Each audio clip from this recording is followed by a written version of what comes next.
Okay, तो let us proceed. यहाँ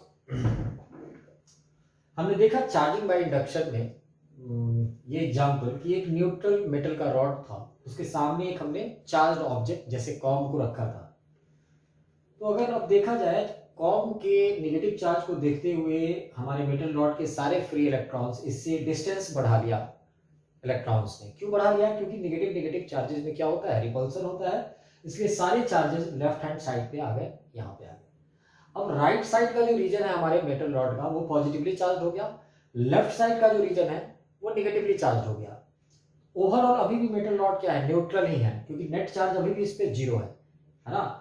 हमारा कॉम नेगेटिव चार्ज है। यहाँ एक बहुत अच्छे क्वेश्चन का आंसर भी आपको मिलता है कि क्या एक न्यूट्रल मेटल, ये क्या एक न्यूट्रल ऑब्जेक्ट और एक चार्ज ऑब्जेक्ट एक दूसरे पे फोर्स लगा सकते हैं क्या? तो हाँ, लगा सकते हैं। जवाब है यस।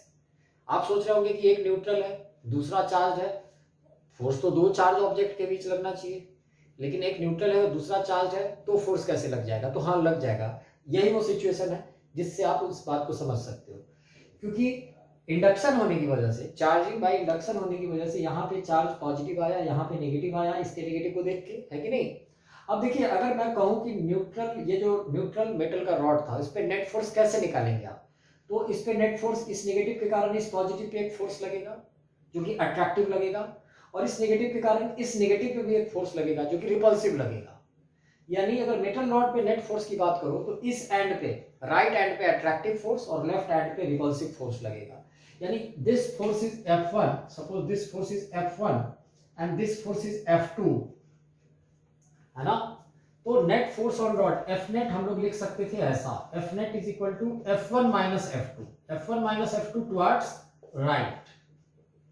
और देखने से ही क्लियर है कि F1 ज्यादा होगा F2 से। आगे भी हम लोग देखेंगे, क्योंकि इन दोनों चार्जेस के बीच का डिस्टेंस जो है कम है। आगे हम लोग लॉ भी पढ़ेंगे तो समझ में आएगा, लेकिन अभी ही मैंने सही समय समझा समझाने के लिए। तो ये ओवरऑल अट्रैक्ट हो जाएगा। लेकिन रिमेंबर वन थिंग, यहाँ रॉड था इसलिए हो गया। ये चीजें, ये फिनोमेना दो पॉइंट चार्ज में कभी नहीं होगा, है ना। दो पॉइंट चार्ज में नहीं होगा। किस सिचुएशन में होगा इसको भी हम लोग डिस्कस करेंगे at the right time. Alright, तो चार्जिंग बाय कंडक्शन देखा हम लोगों ने, चार्जिंग बाय इंडक्शन देखा है कि नहीं। चार्जिंग बाय इंडक्शन में अनटिल और अनलेस कभी कभी पूछ दिया जाता है कि किसी पर्टिकुलर चार्ज को देख करके, है ना, कितना चार्ज सरफेस पे इंड्यूस होगा, उसका एक मैं फॉर्मूला लिख देता हूं। उसकी बहुत कम जरूरत पड़ेगी, कभी कभी जरूरत पड़ेगी कैपेसिटर में, है ना, लेकिन मैं अभी ही लिख देता हूं।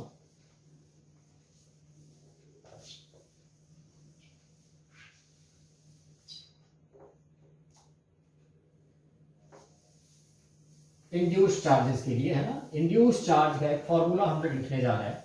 चार्जिंग बाय इंडक्शन जब होता है तो इंड्यूस चार्ज का एक फॉर्मूला, जैसे आपने देखा था कॉम को देख करके मेटल के रॉड पे चार्ज इंड्यूस हो गया था, है ना, नेगेटिव को देखते ही सामने पॉजिटिव, है कि नहीं। अब देखिए, मान लीजिए ये कोई सरफेस है, दिस इज ए सरफेस, है ना, दिस इज ए सरफेस, कोई सरफेस है, इसके सामने, इस सरफेस के सामने अगर मैंने यहाँ क्यू चार्ज रख दिया, प्लस क्यू चार्ज, तो इसको देखते ही ये फ्रंट वाले लेयर पे, है ना, नेगेटिव चार्ज आ जाना चाहिए, नेगेटिव आना चाहिए, क्योंकि इस पॉजिटिव चार्ज को देखते ही सामने, जैसे कॉम पे नेगेटिव था तो उसके सामने पॉजिटिव आया था ना, उसी तरीके से यहाँ प्लस क्यू चार्ज है तो यहाँ पे माइनस क्यू चार्ज आना चाहिए। लेकिन वो माइनस क्यू कितना होना चाहिए, वो माइनस क्यू कितना होना चाहिए, तो उस माइनस क्यू का एग्जैक्ट कोई फॉर्मूला याद रखना नहीं है। उस, ये जो माइनस क्यू इस लेयर पे आएगा उसका मैक्सिमम वैल्यू का एक फॉर्मूला है कि कितना मैक्सिमम पॉसिबल वैल्यू हो सकता है। तो क्यू इंड्यूस्ड मैक्सिमम, या इसके कारण मान लो यहाँ क्यू इंड्यूस्ड कुछ होता है, इंड्यूस्ड चार्ज को मैं क्यू आई लिख रहा हूं, तो क्यू आई का फॉर्मूला होता है Q induced is equal to minus of Q, minus of this plus Q, into 1 minus 1 by K. लेकिन ये भी फॉर्मूला है क्यू इंड्यूस्ड मैक्सिमम का, मैक्सिमम इंड्यूस्ड चार्ज का फॉर्मूला है। जरूरी नहीं हो कि हर हमेशा हमेशा मैक्सिमम चार्ज इंड्यूस हो, लेकिन अनटिल एंड अनलेस कुछ भी मेंशन हो, आप इस फॉर्मूले को यूज करना जब भी जरूरत पड़े तो। हालांकि जरूरत बहुत ही कम पड़ेगा, एक आध टॉपिक में पड़ेगा इस फॉर्मूले का जरूरत, जब हम लोग कैपेसिटर और डाइलेक्ट्रिक पढ़ रहे होंगे। अब आप पूछेंगे सर ये के क्या है, तो दिस के इज डाइलेक्ट्रिक कांस्टेंट। अभी आप लिख लो, है ना, डाइलेक्ट्रिक कांस्टेंट। तो this is a formula of Q induced. अच्छा, अगर ये चार्ज पॉजिटिव है तो इंड्यूस चार्ज ऑटोमेटिक नेगेटिव हो जाएगा। अगर ये चार्ज नेगेटिव होता तो इंड्यूस चार्ज पॉजिटिव हो जाता, क्योंकि माइनस ऑफ माइनस क्यू करते हैं तो ये प्लस क्यू हो जाता। ये के जो है ना हमेशा 1 से ज्यादा ही रहेगा, ठीक है ना, 1 से ज्यादा रहेगा। मेटल्स के लिए जैसे इन्फिनाइट हो जाता है, मेटल्स के लिए क्या हो जाता है, इन्फिनाइट। वैक्यूम के लिए ये के 1 हो जाता है। दिस के इज डाइलेक्ट्रिक कांस्टेंट, है ना, रिलेटिव परमिटिविटी भी कहते हैं इसको, रिलेटिव, दिस के is also called relative permittivity. तत्काल आप इसको लिख लें, है ना, जब भी जरूरत पड़ेगी हम इसको डिस्कस करेंगे।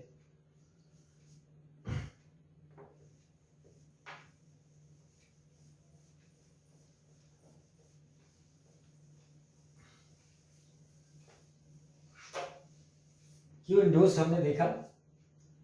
अब बात आती है कि चार्ज की प्रॉपर्टीज को देख लिया हम लोगों ने, और भी मेथड ऑफ चार्जिंग है हमारे पास, है ना। चार्जिंग बाय रबिंग देख लिया, friction, charging by conduction, charging by induction, एक होता है charging bye photo electric effect. जैसे हम लोग देखेंगे कि किसी मेटल के प्लेट पे, है ना, charging by photo electric emission करते हैं, चार्जिंग बाय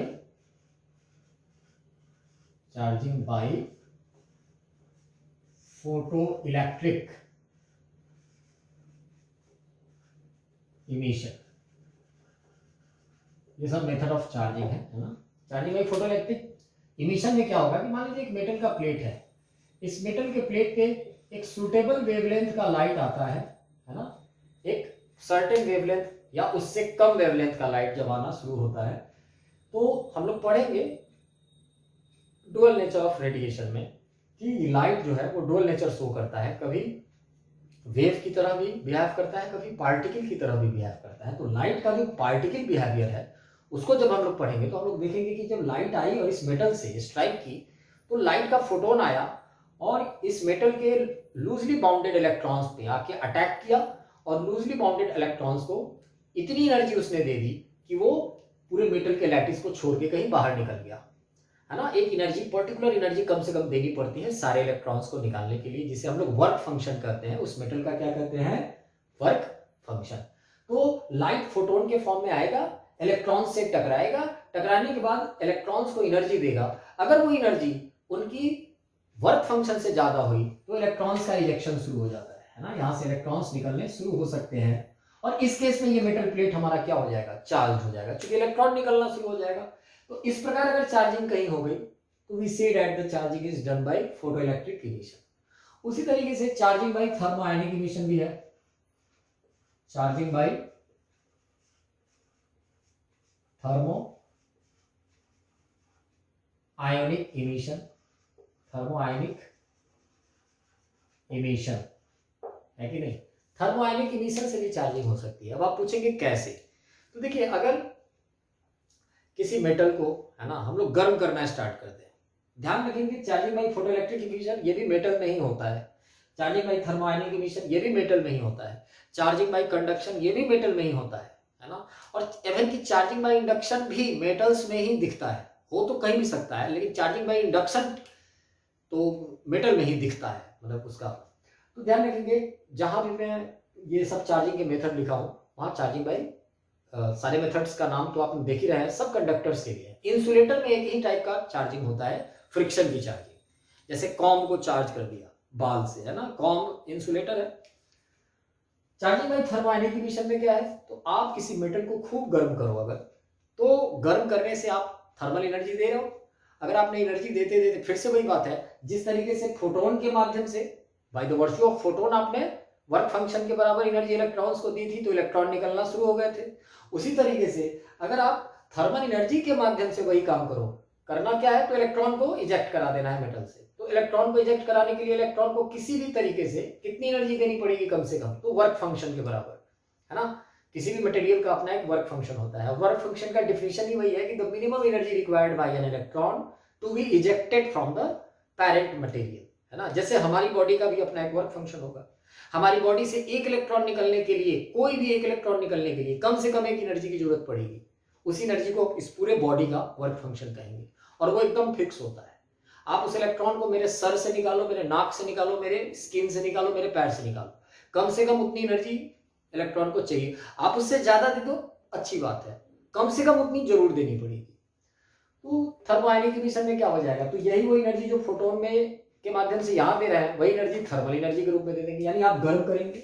जैसे कोई मेटल का प्लेट है, आपने बर्नर लिया और गर्म करना शुरू कर दिया, है ना, हीट करना शुरू कर दिया, हीट करने से भी इलेक्ट्रॉन इजेक्ट कर जाएंगे, इलेक्ट्रॉन इजेक्ट करके हो गई चार्जिंग, है ना, चार्जिंग हो गई, तो कौन सा मेथड कहलाएगा, थर्मोआयनिक इमिशन। तो these are the methods, popular name of the methods of charging by friction, by induction, by conduction, by photoelectric emission and by thermionic emission, है ना। आपसे जैसे कभी बोर्ड लेवल के टेस्ट देंगे तो उसमें पूछा जाएगा, right the names of charging methods and discuss any two, तो कोई दो आप डिस्कस कर देना, है कि नहीं, नाम तो आप जान ही चुके।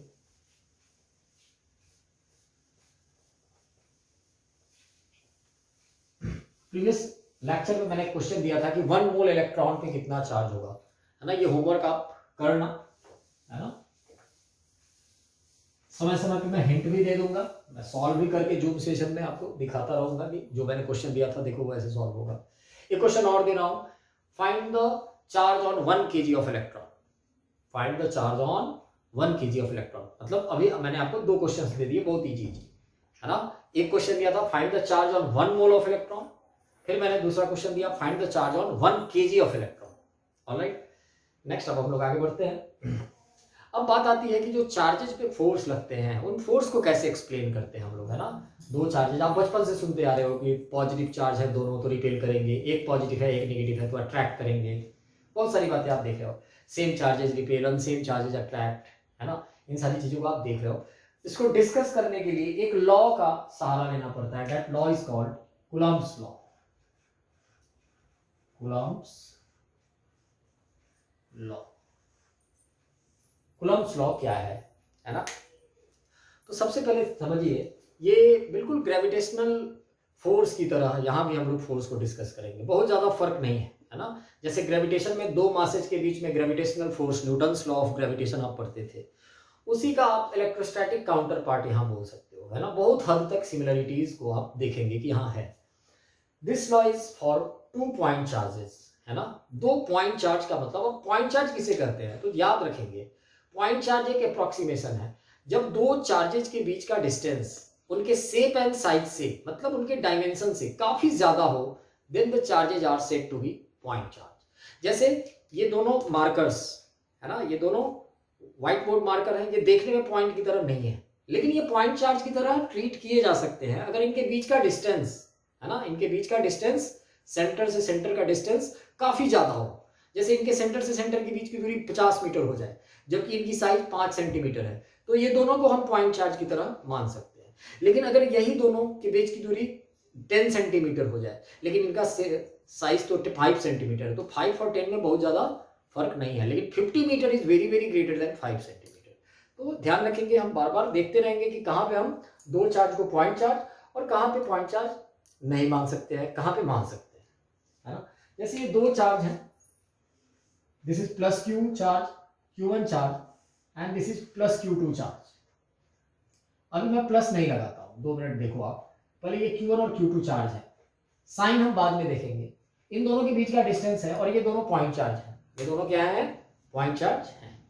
तो कूलम्ब्स लॉ कहता है कि the force between the charge F, magnitude of the force, वो डायरेक्शन किधर होगा बात की बात है, फोर्स दोनों के बीच जो लगेगा that is directly proportional to Q1, that directly proportional to Q2, mod लगाने का मतलब positive value, and inversely proportional to distance square between them.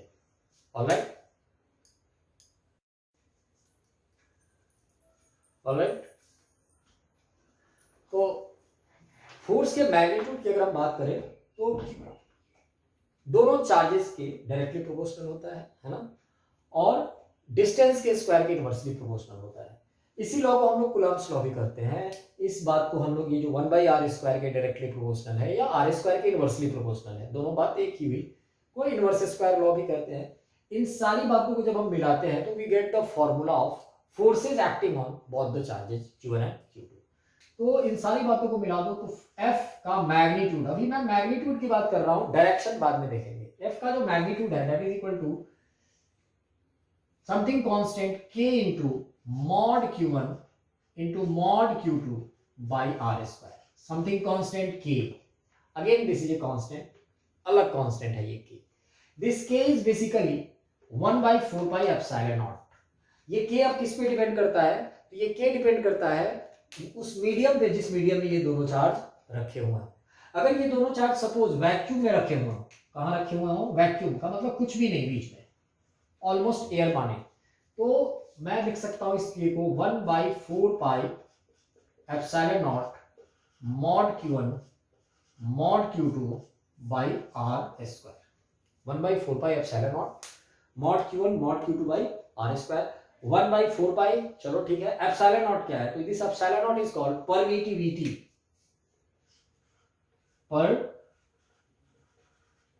Permittivity of free space. Permittivity of free space, है ना.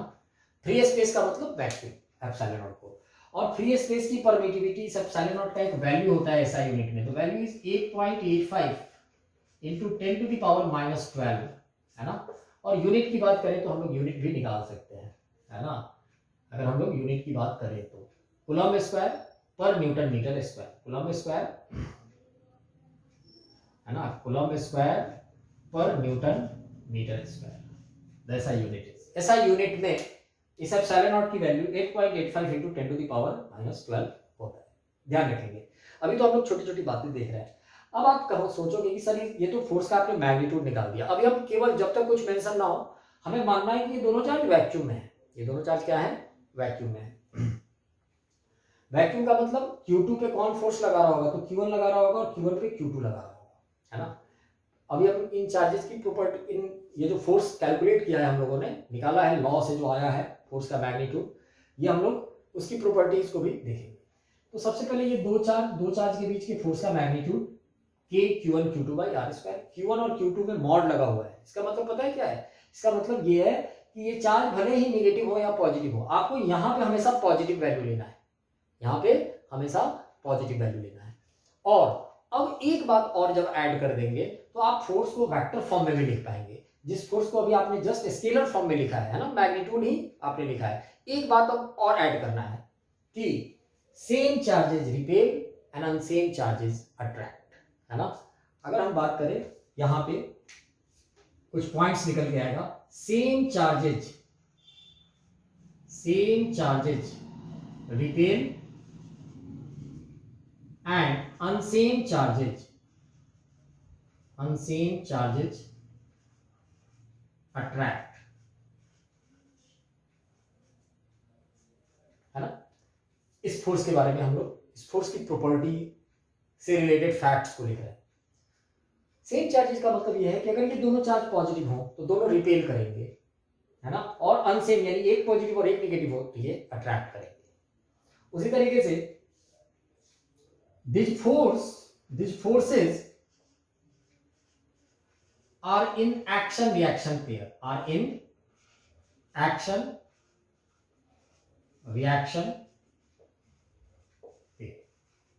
है ना. ये एक्शन रिएक्शन पेयर भी बनाते हैं. मतलब एक चार्ज की वजह से दूसरे चार्ज पे जो फोर्स है अगर वो एक्शन है तो उस दूसरे चार्ज की वजह से पहले पे जो फोर्स होगा दैट विल बी रिएक्शन, है ना. हम जानते हैं Newton's third law, action and reaction acts in different direction, opposite direction, different नहीं बोलना चाहिए, opposite direction and on different bodies.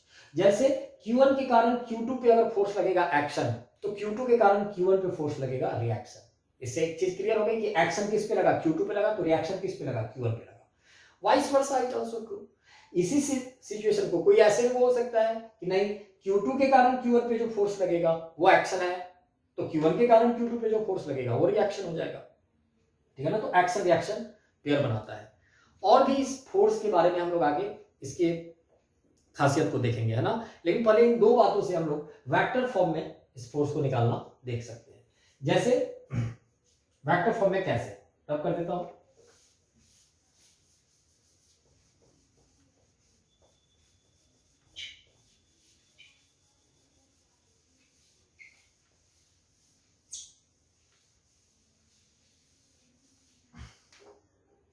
Vector form में अगर कोई कहेगा, तो हमने अभी देखा है ना Q1 Q2, एग्जाम्पल से हम लेते हैं। मान लीजिए ये Q1, अब हम लोग इसी फिगर को दोबारा रीड्रॉ कर रहे हैं ना। सपोज ये हमारा प्लस Q2 होता और ये हमारा प्लस Q1 होता, मतलब दोनों चार्ज पॉजिटिव होते, तो दोनों सेम चार्ज हो गए ना। दोनों सेम चार्ज हो गए का मतलब दोनों रिपेल करेंगे। रिपेल करने का मतलब Q1 Q2 पे इधर की तरफ फोर्स लगाएगा, रिपेल करने का मतलब, और Q2 Q1 पे भी रिपेल यानी इधर की तरफ फोर्स लगाएगा।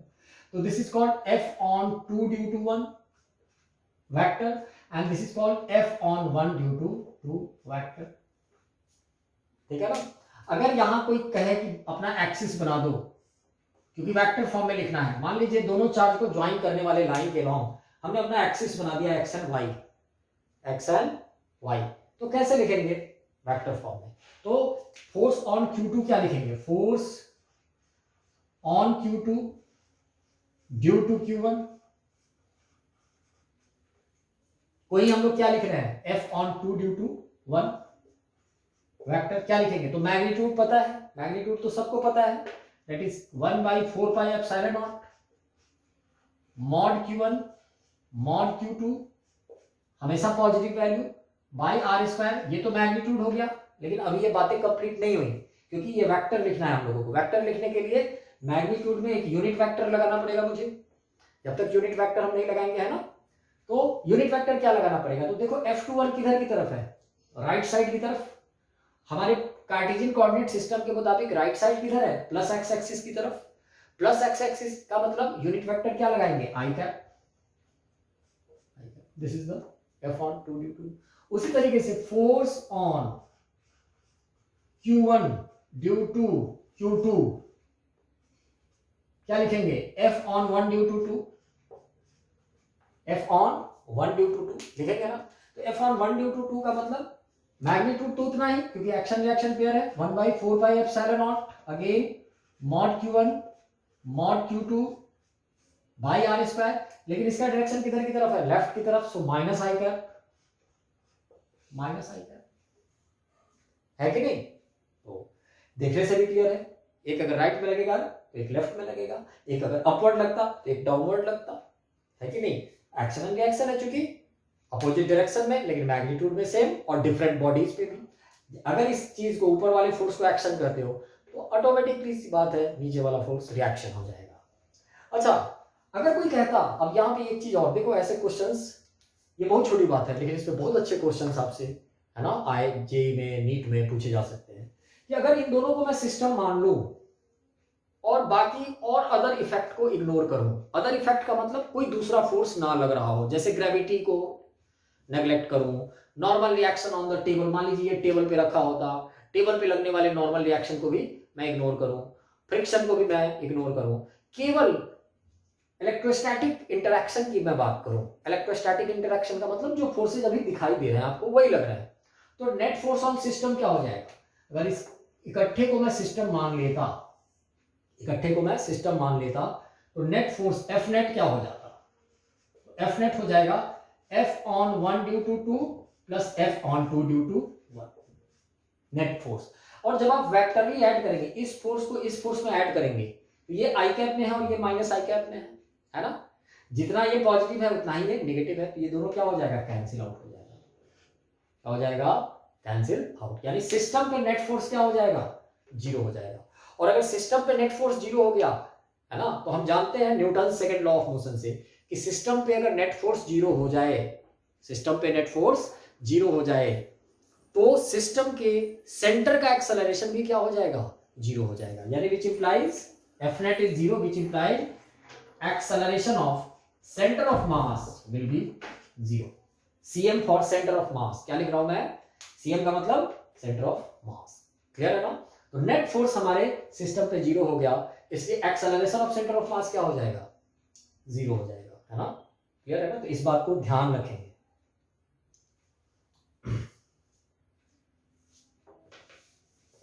उसी तरीके से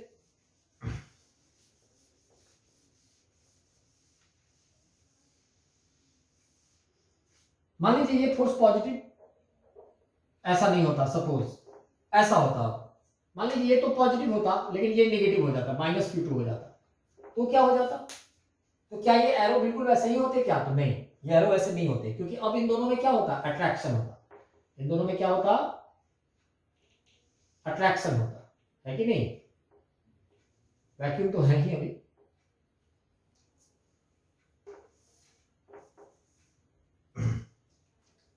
अट्रैक्शन होने का मतलब F on 2 ड्यू टू 1, इस -Q2 पे फोर्स किधर लगता? इधर की तरफ लगता। This is F on 2 due to 1, और ये F on 1 due to 2 left में नहीं लगता, क्योंकि अट्रैक्शन होता, तो this is F on 1 due to 2।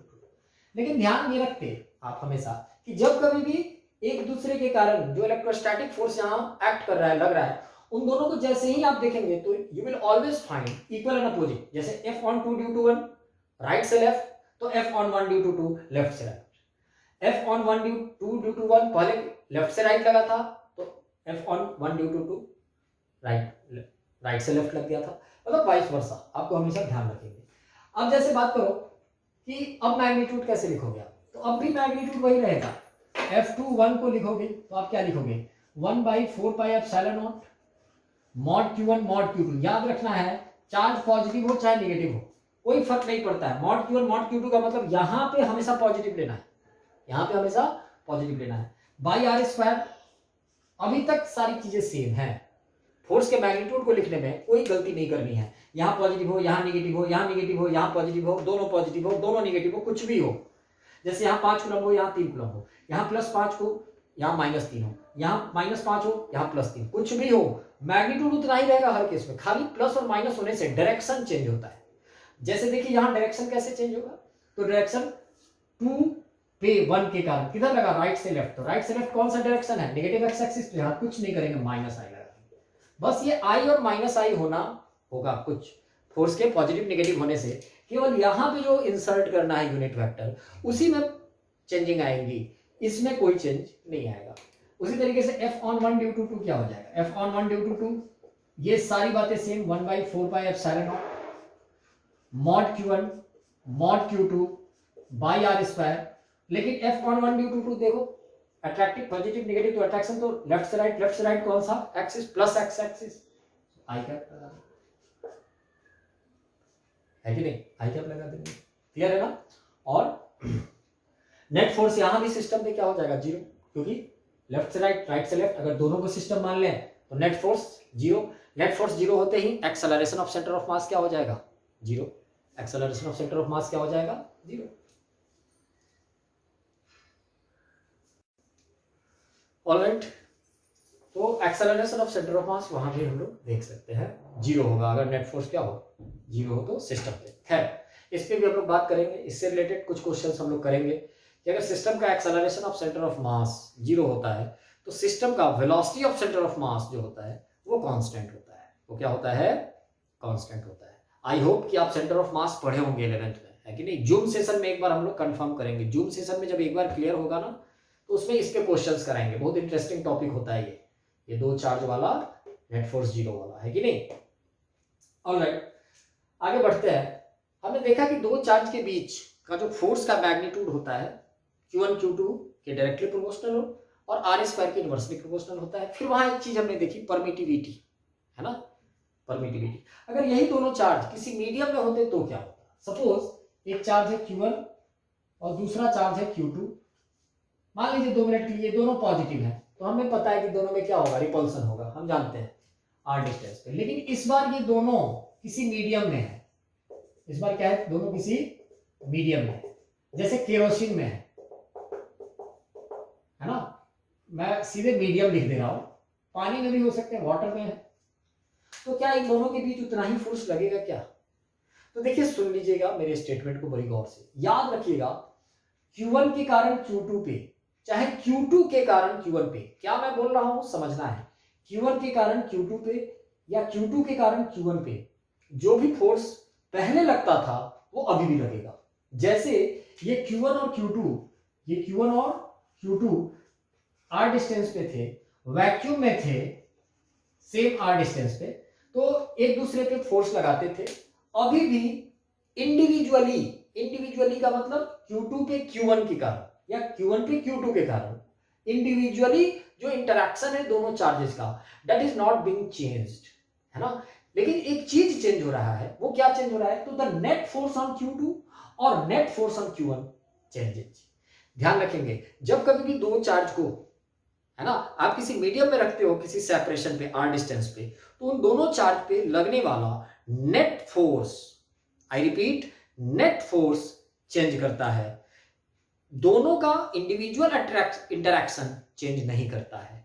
वो दोनों एक दूसरे पे वैक्यूम में जितना फोर्स लगाते थे r डिस्टेंस पे, उतना ही फोर्स मीडियम में भी लगाएंगे, अगर उन दोनों की खुद की इंटरैक्शन की बात करो। तो अब नेट फोर्स कैसे बदलता है, आपका सवाल होना चाहिए कि सर तो फिर नेट फोर्स कैसे बदल जाता है। तो देखिए, पहले क्या था, तो पहले वैक्यूम में थे आप, वैक्यूम में Q2 पे जैसे मैं बात करूं, Q2 पे कौन फोर्स लगाता था, Q1, Q1 पे कौन फोर्स लगाता था, Q2, केवल Q2, Q2 पे केवल Q1, है ना, और Q1 पे केवल Q2 ओनली। लेकिन अब ऐसी बात नहीं है, इन्हीं दो चार्ज को इतनी ही दूरी पे जब हम मीडियम में रख देंगे, तो Q2 पे कौन फोर्स लगाएगा, तो सबसे पहले आप कहेंगे Q1, ठीक है, तो Q1 लगा दिया, तो Q1 तो उतना ही लगाया जितना पहले लगाया, लेकिन Q1 के अलावा भी Q2 पे लगाने वाले और भी फैक्टर्स आ चुके हैं। अब वो फैक्टर कौन है, तो ये जो मीडियम है, इस मीडियम में मॉलिक्यूल्स जो हैं, उस मॉलिक्यूल्स में, है ना, चार्जेस इंड्यूस हुए हैं, है ना, बहुत सारा फिनोमेना हुआ है। अगर हम बात करें तो जैसे इस Q1 के कारण इस पॉजिटिव चार्ज को देखते ही यहाँ आसपास के लेयर्स पे इंड्यूस चार्जेस हो गए होंगे। अब Q2 पे केवल अकेला नहीं है Q1 लगाने वाला, Q1 भी लगाएगा, ये इंड्यूस चार्जेस भी मिलके लगाएंगे, सब मिलके लगाएंगे। उसी तरीके से Q2 के कारण Q1 पे देखें तो Q2 तो एक डायरेक्ट Q1 पे लगाएगा, वो आज भी उतना लगाएगा जितना पहले लगाता था, लेकिन Q1 पे Q2 के अलावा कौन कौन और लगाएंगे, तो ये जो मीडियम है, अंदर में पानी है, चाहे केरोसिन है, कुछ भी है, उसके मॉलिक्यूल्स के लेयर पे जो और भी चार्जेस आ जाएंगे। अब आप पूछेंगे कि सर कैसे लेयर पे चार्ज आएगा, क्या होगा, ये आउट ऑफ स्कोप है, उसको जानने की जरूरत नहीं है। बस इतना जानिए कि अब इस सिचुएशन में Q1 और Q2 केवल सिंगली इंटरैक्ट नहीं करेंगे, इंडिविजुअली इंटरैक्ट नहीं करेंगे, और भी फैक्टर्स हैं इंटरैक्ट करने वाले किसी एक से, Q1 से चाहे Q2 से, इसलिए नेट फोर्स बदलता है। एक बहुत अच्छा थ्योरेटिकल क्वेश्चन हो सकता है कि two charges are kept in a medium, then net force on the, मैं आंसर भी दे ही देता हूं, मैं क्वेश्चन फ्रेम करेंगे तो टाइम लगेगा। और भी Q1 और Q2 दो चार्ज हैं, दोनों को किसी मीडियम में रख दिया, तो दोनों के बीच में क्या बदलता है, तो नेट फोर्स बदलता है। ध्यान रखेंगे, क्या बदलता है, नेट फोर्स बदलता है, ध्यान रखें। ऑलराइट, तो यहां पे जो नेट फोर्स होता है वो क्या हो जाता है ना, तो F ऑन F नेट, जैसे कोई कहे net force on Q1, F net on Q1 का मैग्नीट्यूड बराबर F नेट, ये मीडियम के रिगार्डिंग में लिख रहा हूं, नेट फोर्स ऑन Q1 का magnitude is equal to net force on Q2 का magnitude, and that is equal to 1/4 pi epsilon. लेकिन अब एप्सिलॉन किसका लेंगे, तो पहले वैक्यूम में थे आप तो एप्सिलॉन नॉट लेते थे, है ना, परमिटिविटी ऑफ फ्री स्पेस। लेकिन अब क्या होगा, तो परमिटिविटी ऑफ मीडियम। तो अब हम लोग लिखते हैं यहां, ध्यान रखेंगे, नेट फोर्स ऑन Q1 का magnitude is equal to net force on Q2 का magnitude is equal to 1/4 pi epsilon medium into mod Q1 into mod Q1 mod Q2 by r square, mod Q1 mod Q2 by r square। Clear है ना। अब अगर हम लोग देखें ये epsilon m कितना होता है, तो दिस एप्सिलॉन m मीडियम की परमिटिविटी, इसे हम लोग कहते हैं permittivity of medium, permittivity of medium, ठीक है ना। ऐसा देखा गया है और आइसोट्रोपिक डाइलेक्ट्रिक्स या मीडियम या इंसुलेटर्स कुछ भी, कि किसी भी मीडियम की जो परमिटिविटी होती है ना, वो वैक्यूम की परमिटिविटी का कुछ टाइम होता है, जैसे 2 टाइम, 3 टाइम, 4 टाइम, 50 टाइम, ऐसा कुछ होता है। यानी epsilon of any medium, epsilon of any medium is something constant alpha time epsilon not. Alpha is a constant, it has a fix value for a particular medium, जैसे 1 2 3, 1 जैसे होगा तो epsilon m vacuum हो जाएगा, क्योंकि 1 into epsilon naught is equal to epsilon naught हो जाएगा। यानी किसी भी मीडियम की परमिटिविटी वैक्यूम की परमिटिविटी का कुछ टाइम होता है ना, उस कुछ टाइम को ही हम लोग क्या कहते हैं, अल्फा कहते हैं जैसे तत्काल। और वो अल्फा क्या हो जाता है, this alpha is epsilon M by epsilon naught, sometimes also written as epsilon R. इसी अल्फा को एप्सिलॉन आर भी लिखते हैं, रिलेटिव परमिटिविटी। रिलेटिव परमिटिविटी या एक और नाम है इसका डाइलेक्ट्रिक कांस्टेंट, है ना, इसको हम लोग कहते हैं रिलेटिव परमिटिविटी, रिलेटिव परमिटिविटी या डाइलेक्ट्रिक कांस्टेंट, डाइलेक्ट्रिक कांस्टेंट। ये यूनिटलेस और डायमेंशनलेस होता है, क्योंकि ऊपर एप्सिलॉन, नीचे भी एप्सिलॉन ऑफ मीडियम, नीचे एप्सिलॉन ऑफ वैक्यूम, तो सेम यूनिट सेम डायमेंशन, ऊपर भी नीचे भी, तो no unit and no dimension. It is unitless, dimensionless physical quantity, dielectric constant is, ठीक है ना, ध्यान रखेंगे। ये नेट फोर्स ऑन Q1 या नेट फोर्स ऑन Q2 का फॉर्मूला है। जैसे इन दोनों फोर्स को जब हम डिवाइड कर देते हैं ना, तो हमें कभी कभी K निकल जाता है।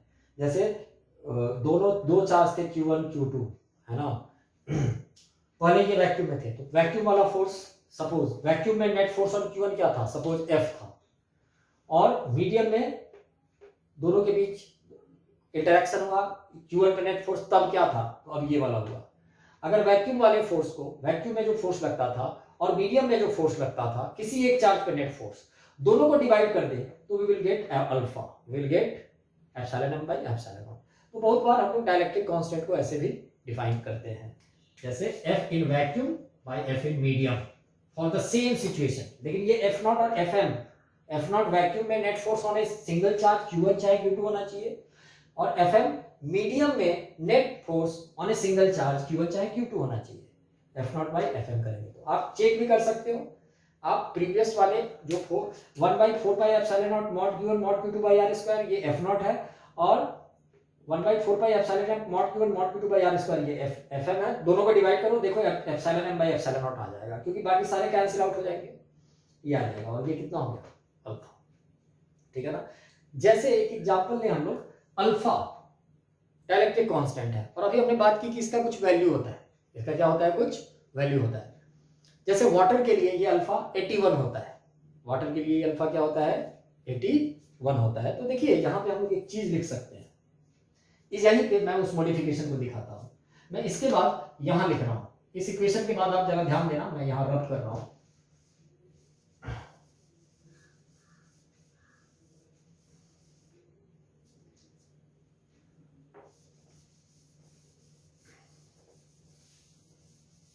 जैसे देखिए 1/4 pi epsilon m mod Q1 mod Q2 by r square, तो मैं ये भी तो लिख सकता हूं, इसके बाद 1/4 pi alpha into epsilon naught या epsilon r into epsilon naught, एक ही बात है, mod Q1 mod Q2 by r square. इसको फिर मैं ये भी तो लिख सकता हूं, 1/4 pi epsilon naught mod Q1 mod Q2 by r root under epsilon r का होल स्क्वायर। अब समझना क्या लिखा मैंने इस एप्सिलॉन m को epsilon r into epsilon naught लिख दिया, because we know epsilon m by epsilon naught is epsilon r, तो एप्सिलॉन m का value epsilon r into epsilon naught लिख दिया। इस 1/4 पाई एप्सिलॉन नॉट को मैंने अलग कर लिया, अब यहाँ एप्सिलॉन r को r के साथ भेज दिया, r square into epsilon r को r under root epsilon r का होल स्क्वायर लिख दिया, क्योंकि इसका होल स्क्वायर जब आप सॉल्व करेंगे तो ये r स्क्वायर आ जाएगा और यहाँ से रूट हट जाएगा।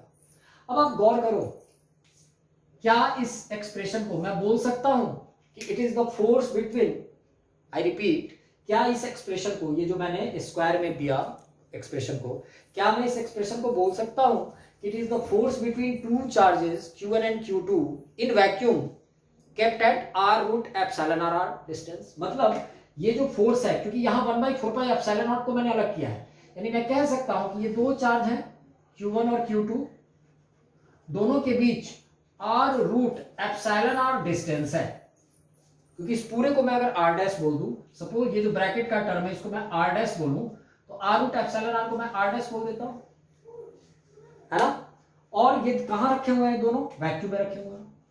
मतलब वी कैन से कि अगर दो चार्जेस आर डिस्टेंस पे किसी मीडियम में रखे हुए हों तो उन दोनों के बीच नेट फोर्स उतना ही लगता है जितना उन्हीं दो चार्जेस को हम लोग वैक्यूम में आर डैश डिस्टेंस पे रख दें, जहां पे provided R dash is R under root epsilon R under root epsilon R. जैसे मान लीजिए ये मीडियम पानी होता, ये मीडियम क्या होता, पानी होता, तो पानी का एप्सिलॉन आर कितना होता, suppose this medium is water, है ना, तो वाटर का एप्सिलॉन आर कितना होता, epsilon R of the water is 81, epsilon R of the water is 81।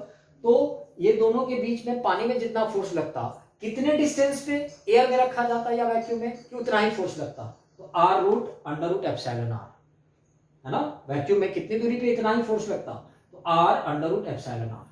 तो पहले अगर आर डिस्टेंस था तो अब R under root 81, root 81 is 9, यानी 9 आर डिस्टेंस पे अगर मैं एयर में रख दूं तो दोनों चार्ज के बीच पे उतना ही फोर्स लगेगा जितना दोनों चार्ज को आर डिस्टेंस पे लगता है पानी में, वाटर में, है कि नहीं।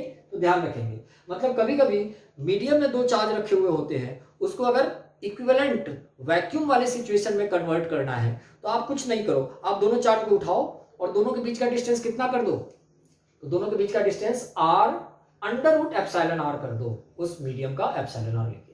क्लियर है ना, ऑलराइट।